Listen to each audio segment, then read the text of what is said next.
Hey everyone, and welcome. Today, we're going to dig into something really fascinating, a real puzzle at the heart of modern meditation. We're asking, why is a super important part of the Buddha's original teachings, the part about actually succeeding in your practice, so often left out of the conversation? Let's jump in. So let me just ask you straight up, does your meditation practice ever feel stuck? Like you've hit a wall? You're putting in the hours, you're following the instructions, but you're just not getting the results you thought you would. If that sounds familiar, trust me, you are not alone. You know, that feeling of being stuck isn't just a personal thing. It points to a much bigger puzzle in the way we talk about mindfulness today. And it turns out the reason might not be something you're doing wrong, but maybe something you just haven't been told. And here it is, the missing piece. Mindfulness is everywhere now, which is great. But a core component of the original teachings often gets glossed over. And it's all about the active, strategic skills you need to actually get good at this, to master it like a craft. And listen, this wasn't some minor footnote-level teaching. Near the end of his life, the Buddha listed these skills as one of 7 absolutely essential sets of teachings. He said they were necessary to keep the whole practice alive and effective for generations to come. So you gotta wonder, right? How did we lose track of something so important? Well, the answer seems to lie in a really big shift in how meditation is taught these days, a shift toward a much more passive style of practice. Okay, so this slide breaks down 2 major changes. First, a lot of modern mindfulness separates the practice from deep concentration. And by concentration, we just mean the skill of really steadying your mind on one thing. Now, this probably happened to make it all feel more secular, more accessible, but in the process, it kind of threw out the toolbox you need to build that concentration. Second, there's this huge emphasis on being a passive, non-judgmental observer.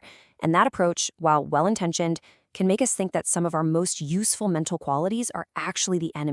And here they are, the qualities that often get a bad rap. We're told to let go of desire, to stop striving so hard, and for sure to suspend all judgment. But in the original playbook, these weren't seen as problems to get rid of. Nope, they were essential tools for getting the job done. So how do we get these powerful tools back into our practice? The key is to start thinking less like a passive observer and more like a skilled craftsperson. And this is the framework for that mindset. The 4 bases for success, or iddhipādas. Honestly, just think of it like learning any skill, playing guitar, cooking, anything. First, you need the desire to do it well. You gotta want it. Then you need consistent effort to actually practice. You have to show up. You need focused intent on what you're doing. And this last one is so important. You need circumspection. That's the ability to step back, judge what's working and what isn't, and then make adjustments. Let's just zoom in on that last one, vimamsa, because it is so misunderstood. This isn't about beating yourself up or harsh criticism. Think of it as an active, curious intelligence. It's the problem-solving part of your mind that asks, okay, how's this going? What happens if I make the breath a little longer? What if I shift my focus just a bit over here? It's all about experimenting, like a scientist, to find what actually works for you. And that's such a crucial point to remember. This practice was never meant to be aimless wandering. The goal is real, lasting happiness and freedom from stress.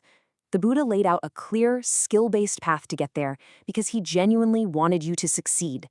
Now, when you start to really apply these active skills, something profound starts to shift. It's like you go from being a scribe, just taking notes, to being a warrior, actually in the arena. Think of it this way. Scribe knowledge is intellectual. It's knowing all the terms, reading the books, applying the right labels to your experiences. Warrior knowledge, on the other hand, is practical wisdom.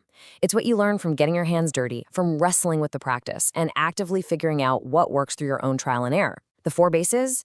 They are the bridge that takes you from one to the other. Right about now, you might be thinking, wait a minute, isn't the whole point to get rid of desire? And yeah, you're right. But here's the beautiful paradox. You have to use skillful desire to overcome unskillful desire. It's like this. To get to a beautiful park, you first have to want to go to the park, right? That desire is what gets you in the car and on the road. Once you arrive and you're enjoying the park, that desire to get there just disappears. It's fulfilled. It's the exact same principle here. So what does this all boil down to for your own practice right here and now? It means shifting your entire mindset from being a passive bystander to being an active, engaged craftsperson. This analogy just nails it, doesn't it? Just sitting there, passively observing your thoughts without any skill or direction, it's like staring at a pile of lumber and just hoping it'll magically turn into a beautiful chair. It's never going to happen. You have to be the one to pick up the tools. You have to be the carpenter.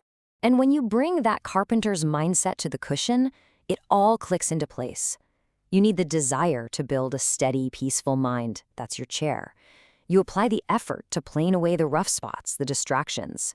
You use focused intent to make sure your measurements are right, to stay on task. And you use your judgment, your circumspection, to spot a wobble or a rough patch and skillfully smooth it out. So I'll leave you with this one question to take into your own practice. Are you just passively watching the wood, the raw materials of your mind? Or are you actively picking up your tools, engaging your skill, and building something truly beautiful, strong, and lasting? The choice and the power is all yours. Thanks for joining me.